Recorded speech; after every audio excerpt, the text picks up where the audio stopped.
தந்தை மகன் தூய ஆவியின் பேராலே ஆமேன். இன்றைய செய்தியானது கடவுள் நம் பக்கத்தில் இருக்கிறார். கடவுள் நம் பக்கத்தில் இருக்கிறார் என்பது அவர் நம்மை பார்த்து காத்து வழி நடத்துகிறார் என்பதையும், துன்பத்தில் நமக்கு துணையாய் இருக்கிறார் என்பதையும் குறிக்கிறது.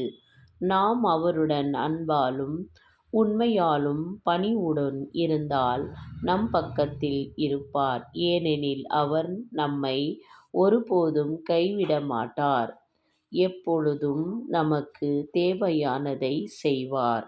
கடவுள் நம் பக்கம் இருப்பதற்கான அறிகுறிகள் மற்றும் விளக்கங்கள். 1. அன்பும் அருளும். கடவுள் அன்பின் வடிவம். அவர் மீது நம்பிக்கை வைத்தால் எந்த சூழ்நிலையிலும் அவர் நம்மிலிருந்து பிரிய மாட்டார். 2. உதவியும் வழிநடத்துதலும். நமக்கு வரும் தடைகளை நீக்கி அவர் நமக்கு தெரிந்து கொள்ளும்படி வாழ்க்கை பாதையை காட்டுகிறார். 3. பணிவோடு நிறுத்தல்.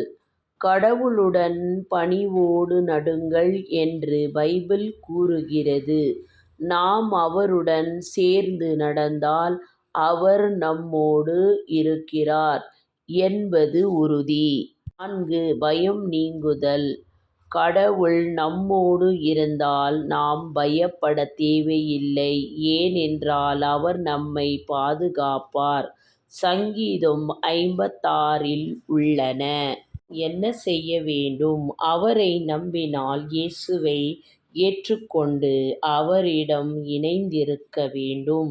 நாம் இம்பர்ஃபெக்ட் ஆக இருந்தாலும் அவரிடம் சரணடைந்தால் அவர் நம்மை முழுமையாக்குவார். அவருடன் நிறுத்தல். கடவுளின் சித்தப்படி வாழ்வதே முக்கியம். நாம் கடவுளோடு இருக்கிறோமா அல்லது கடவுள் எம்மோடு இருக்கிறாரா என்று ஊகிக்க வேண்டும்.